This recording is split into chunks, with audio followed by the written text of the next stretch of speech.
is the Investor Connect podcast program. This is Hall T. Martin. I'm the host of the show, in which we interview angel investors, venture capital, private equity, family offices, and many other investor groups for startups and growth companies.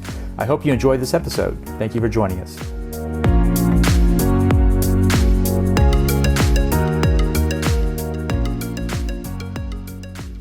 Hey, Basil, thanks for joining. Hey, Great. Yeah, thanks for jumping on board. Looking forward to catching up. And how are things going for you guys? good. Thank you. Thanks for your time. And sorry for that delay. Just like have weird internet connections right now. They're doing some fixes here, so I happen to be coincident with this meetings. So, I see. Yeah, cool. So yeah, just wanted to catch up and see how things are going with Vimers. How do you say that? Vimers. Vimers, yeah. Sounds like you're doing some good things So there. we're, And want to see how that was going. And glad to tell you about 10 Capital. But where are you guys with it today? Okay, so I believe like John, basically like from ESG Angels, like connected us. Like, so I'm interested to know more about like 10 Capital and how we can maybe do some fundraising for Vimers as well. A big high level kind of like picture. So Vimers is a YC startup, and in Silicon Valley, we're based in San Jose, California, and we've been working since a year on a product to animate images and stories to videos, make it like more engaging videos for brands, creators, designers, and B2B businesses, so they can engage better with their audiences by animating their still static photos to more engaging videos, and that's basically to convert more on their marketplaces or like expand their reach on social media. So in terms of traction, we are generating 100,000 video monthly. We have integrations with Canva, with Adobe Express, with Shopify. There are more than also 5 B2B clients like already now in the testing phase to use Vimers, and we're excited on how this can grow. Funding wise, we did like 2 million before with the backed by YC in a pre-seed, and now we open for the seed round. We're doing it in 2 phases. Like first phase would be like 1.5 million, the other one like to be decided like later. So I'm looking roughly like for 3 million in total, and everything is in safe terms. So that's like in a nutshell. I'm happy to answer all your questions. Can dive into the details as you like. So is that a pre-money safe note or a post-money safe note? So you can do either way. So if it's like pre-money safe, it will be like at a 30 million valuation with a 15% discount. If it's like post-money, it will be 31.5, right? So your choice, you can do either way. And if it was So post-money, previously what on would it the be? post-money would be 31.5 million for the valuation count. So it's 13 million for pre-money and 31 million for post-money. Is that right? Yeah, assuming the phase 1 would be 1.5 million. That's the ask. And we already have 125K committed from that 1.5. And we previously did the pre-seed on 20 million valuation. So it's kind of like... So I heard 1.3 for the pre-money. I heard 3.1 for the post-money. Did I hear that right? So the ask is 1.5 million. Uh-huh. If it's pre-money safe, it will be at 30 million valuation cap. If it's post-money, it will be 31.5 million. So you're just adding the 1.5 to it, and it will be 31.5 million for valuation cap. And discount would be, Well, the difference between 13 and 31 is, what is that? Is that $17 million? $17.5 million? Is that what? Oh, $18.5 million is the difference there. Is that right? How do you compute that? Pre-money is 13 million, 13 million. Post-money is 31.5, 31.5 million is the post. Yeah, it's 30, not 13. 30. 30.5? Yeah. And then 1.5 on top of it, which is our ask, that would be 31.5. Make sense now? Well, typically the post-money is the pre-money plus the investment round. So if I take 13.5, that would be 14.5 million pre-money going to post, but it goes to 30.5. How does the math work there? Hold on. So this one here, this is basically our ask. So this would be like, if you want to do like, it would be 30 million for pre-money or 31.5 for post-money. Is that clear? Okay. So it's 30, it's 30, not 13. I got you. Yeah, All yeah. right. That's what I'm saying. So just easier. There you go. And how do you arrive at the 30 million? Oh, okay. So like we did the preset like earlier with a 20 million valuation. That was like even like 2 years back. Right now we have like a good traction. So we're generating like hundreds of thousands of videos. If you actually like check what exactly our competitors in the market, let me show you their rounds, for instance, right? So you can see like they are raising at much crazier valuation. So if you think this is like so high, like our competitors are raising for the same round like 60 million and 80 million. What kind of revenue do you valuation. have so far? Runway? You're pre-revenue, right? You don't have, Revenue, you haven't yeah, we're generating 20,000 revenue like monthly. So like our annual for the year, so we expect to hit like around between 160 and 200,000 for this year. We Okay. just like launched actually in May, so it's not even like the full year. But in terms of like for the next years, this is like I expect like the 6 years projection. So you can see like we're really aiming like for big numbers. I think the market we're in, it's really booming. For that digital advertising, it can hit like easily like in billions in 5-6 years. Right. Well, there's a lot of people doing this. How are you different from the competition? Exactly. So, and then that takes me to this slide. So, which is basically, yeah. So they're like Runway, Leah, so Leonardo, Luma. So those are like all big campaigns that they're doing best and greatest, right? So I think what we as Vimers, we can win this because we are differentiated in number of items. Like, so we're the only one that's doing more customization and more motion controls. Like there's some the Gen AI based motions and there's parallax motions. I can explain more like in a bit. But we also have we're the only one with the batch processing capability, like processing hundreds of images at once. Among the few with the API solutions, among the few with we do the integration on other platforms, and that give us edge and access like to much wider like user base. And also we're cheaper. All these others are really focusing after like B2C markets, like for film productions and maybe AI creators, hobbyists. In our case, like we're really B2B focused for like e-commerce branding and marketplaces, and those are very big in terms of like the volumes. So I think like that give us like there's a huge like market and need, and we are geared for those kind of like markets. So how much cheaper are you than the nearest competitor? How much is it? Oh, 10% yeah. So better, 50%, 100% better? We're cheaper and we have like more controls over the motions, and we give like same kind of like quality in terms of like the generations, right? But It's how really much about like cheaper are you than competition? Is it in it numbers? What depends. is that competition? What's that advantage? Yeah, so like in terms of pricing, for instance, like our each video generation takes between like 18 to 28 cents for each video.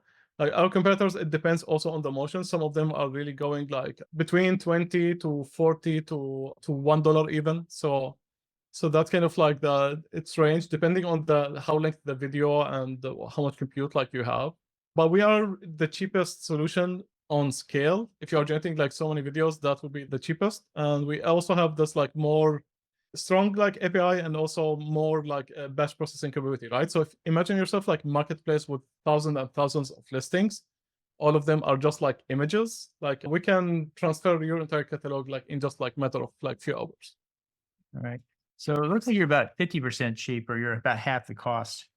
It varies per solution, right? So like Leah, for instance, like they're doing it for what's Immersity, they're doing it like for 50 cents. We're doing it like 50% in this case. But Runway, it depends on the version as well. So they're doing it between 20 cents to larger. So we are either comparable or cheaper slightly. So it varies per comparison. Okay. Yeah, that makes sense. Okay, good. Yeah. So and this is the TAM. If you see, this is like really we're after the digital advertising market, and it's like in 2030, the studies like shows it will be like in 1 trillion basically. And you can see the channels we're after is basically the online stores, creator platforms, marketing agencies, marketplaces, and even the marketplaces. You can see all of those different channels, right? So whether like you're doing it for e-commerce, retail, or real estate, or food delivery, or like travel and hospitality, there are like so many big markets. All of them are just like listings of like images, and that we can really help like disrupt the way that they're doing. okay. And maybe we jump like really quickly here, so I can show you more from the beginning what exactly we're doing here. So yeah, so if we skip this things, for instance, like if you have like an input image, we can really like make it more accurate. You see here like the animations, and then you can add like your own marketing materials on top of that, and then shoot it like on social media or on your marketplaces. So that's like far more engaging as opposed like to the still photo here. And you can see that kind of like this is the parallax motion, for instance, where you have like still like images, and then you just like moving your videos around.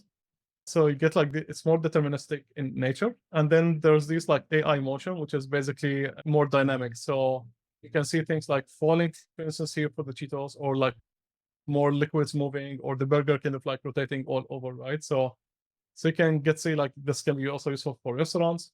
If you're doing even like on the checkout cart, you can do like, instead of having this as a still thing, so it would be more like catchy video that make it more engaging and increase like the conversions. Mm-hmm. No, that makes sense. Okay. Well, good. Yeah. So how many logos do you have signing up, designing in your tool right now? You said you're in Canva and others. Are you actually in those right now and talking to them, we or are just you launched with just Adobe Express designing with them? Yeah, so like Canva, Shopify were there. So we launched with Adobe Express just like 2 days back. And those are like mainly like branding and marketing agencies, they are doing it. Actually, like, so let me see if I can show you a quick demo of that. So if you go like to Canva here, for instance, which is like, it's really booming and we get like so many like users trying it. So if you find like in Canva, for instance, let me open just like empty design here. And then so under the apps, there's something called like image animate. If you go like to like AI powered things, like this is like the app. If you want to use it, like for instance, like in the design, it's basically you just upload an image and then select it like do. So let me open this one here. Yeah, once you open this is like the design, this is like the kind of like interface here. So you just upload like any image you want. Let me, for instance, like say like this burger here. And then if I go with this image animate, so you just like selected this one here, you can customize the motion range, length, speed. You can select like either AI motion or parallax motion, and you can see like different patterns, for instance, if I want to generate. Or maybe like just like do the AI, for instance, and then I can have more motion, less motion, or just generate this one here. I click on this one here, it takes literally just like 1 or 2 minutes, and then you get it back like as a moving video. So as simple as this. Yeah. Are you a B2C model or a B2B2C model?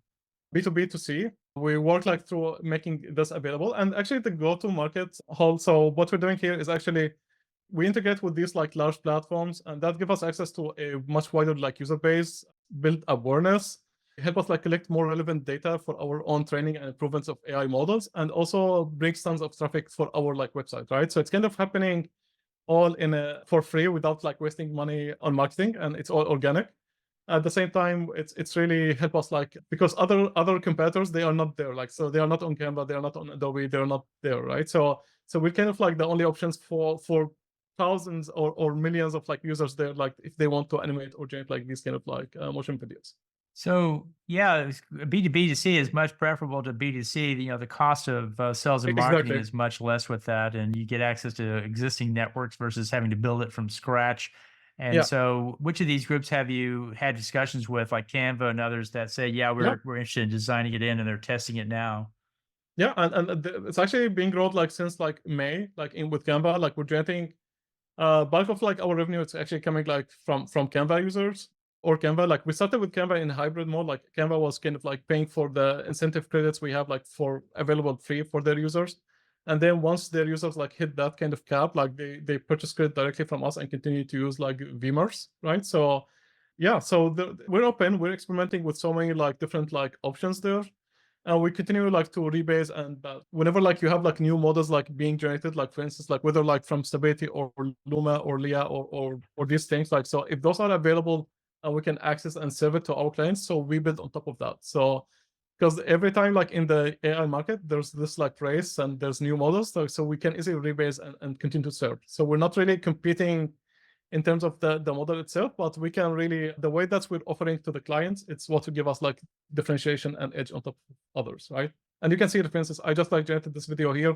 You can do like the ranking, you can just like add it to your design, and then you can see like you can play that as a video again, right? So it's as easy as this one here.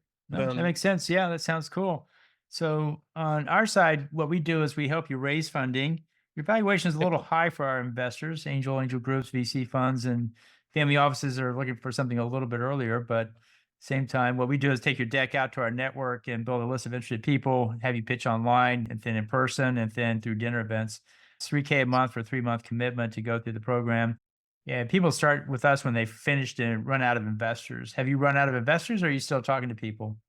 I'm doing it in a lean mode. I'm not really pushing it. My main focus is really to onboard like more B2B clients and things like so. But I'm open. I'm pitching like depending on the events like nearby, like in the Bay Area. Okay, So we'll actually be there. October 8th will be our next Bay Area event. We'll be there at Palo Alto. So we do have pitch slots if you're interested in joining us at that event. I'll send you more detail about how we work after we finish here. If you're interested, let us know. Love to have you in the program. But like I say, you've got a good model there, got a good topic. AI enablement is half of what we do right now. So it's a very popular place to be. I think the key thing the investors want to know is, how that traction is going with the design ends, the Canvas and so forth, who's using it, how much they're using it, daily, weekly, monthly active use, and how you compare to the other things that they're looking at. They don't always tell you everything, but they sometimes tell you something about how you're doing. You're leading the group, you're in the middle, you're trailing behind it. Usually they give you some color around that. Yeah. So have they ever told you anything about how you compare to the others in their group? So last month, for instance, on Canva itself, like we served more than 30,000 users with the generating this. So we generated like 100,000 video. I think like I'm not sure about the comparison because there's no other tools like doing the exact same thing we're doing there. So that gives us like differentiation also. I'm not saying like it would be hard for competitors to come to that space, but for the moment, actually, like we continue to iterate and improve on those aspects. Right. Okay. No, that sounds good. Well, good. Well, let me send you more details about how we work, and you can talk to your team to see if that's a good fit for you guys. Did you have any questions about your deal? What's any questions about strategy that you're looking to answer? So this is my concern. Like, so angel investors like sees us as kind of like expensive because like the valuation is kind of like higher than what they anticipate.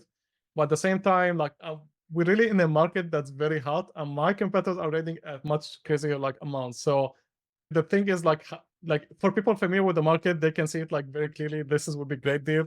If they are not really familiar, like they will push back on the valuation. So, what's your advice on pitching that? Yeah, so you're on the VC track, and VCs, I guess, are used to those numbers in some sense. And so for that crowd, you have the right number. When you go outside that world to the angel or the family office where they're not on the VC track, well, then they're not used to that number. And what you often do to kind of level the playing field for them is to give them warrants. You basically give them additional shares for coming in early because we need the money now to do something, and we're willing to give them warrant coverage. And warrants are just stock with options components to it that they can use later. And 7, 10, 15% warrant coverage. Sometimes you can put enough warrants in there to get the valuation back down to 10, 15 million where they're used to it.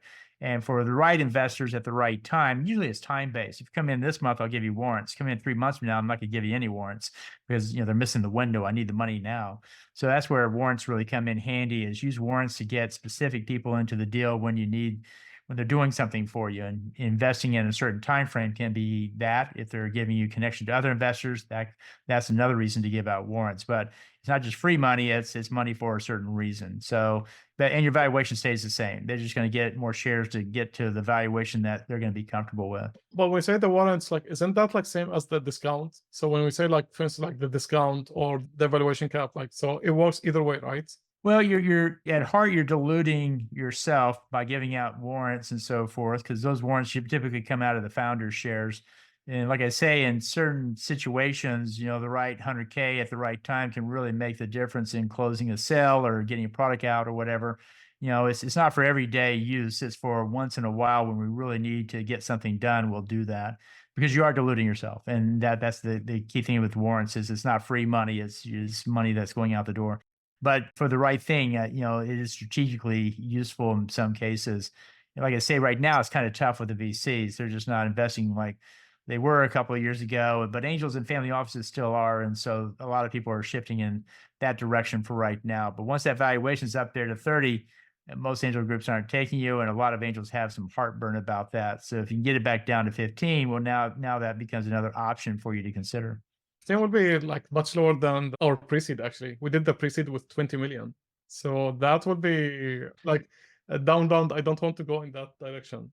That's kind of like, and I already have like people committed with the 30 million, so that will not be also good for them, right? So well, getting you back down to 20, something like that, where you're not below the original price, so it's technically not a down round. If you can go back down to where it was originally, that's just raising more money at or above the current valuation of 20. So you can just go to 20 and see. Most angel groups won't do that, but individual angels will. Some angels will be happy with 20, and it's always a negotiation. You figure out if those who are interested, what will it take to get them in the deal, and then you decide if you want to do that. But to your point, you don't want to put out a down round, because that's not a good thing to have. But if you go to 20, you're not technically a down round. We're flat. and that's fine. People understand being flat from time to time. Okay. For your event on October 6th, I think, like, so can we join it and pitch even if we are not members? Or You have to be in the program, and it's a 3-month commitment, and it's just part of it. Yeah. Okay. So the concern I have is like, I'm not sure if what we have at the current valuation would resonate with the investors in your network or not. So that's why I'm not sure if we should do it or not. That's kind of my hesitation. When you sign up, you're in for 3 months, and so you could potentially go to the Bay Area, could go to New York, could go to DC. And then there's online events, and there's dinner events, and there's quite a bit of other programming going on. But if you want to just do the Bay Area event, well, it is there, and then we could do dinner events afterwards. Oftentimes we use dinner events to close because Zoom is a great way to open these dialogues, but to close, really, you have to be in person. So if you did the Bay Area event, we would then go back and start setting up follow-up meetings with all the people that came to the Bay Area event. You could use that as a strategy, just focus on all the people out of the Bay Area event. Typically 20, 25, 30 investors in the room, half are interested in your deal, and then you go and you follow those guys up very aggressively. And we can help with that. We can try to get broader people involved with some online events too. Okay. And you said it's 3,000 per month for 3 That's right. months. And the So only that's other cost 9,000 is the minimum. cost of the food, but there is no success fee, there is no equity, no warrant, none of that. It's just that.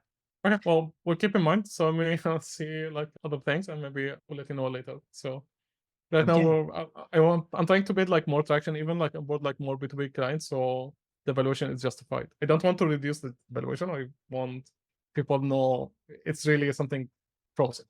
Sure. Understood. All right. Well, thank you so much for taking time. Appreciate that help. So have a good day.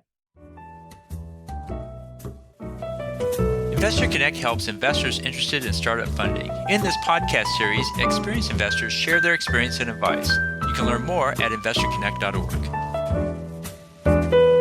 Paul T. Martin is the director of Investor Connect, which is a 501c3 nonprofit dedicated to the education of investors for early stage funding. All opinions expressed by Hall and podcast guests are solely their own opinions and do not reflect the opinion of Investor Connect. This podcast is for informational purposes only and should not be relied upon as a basis for investment decisions.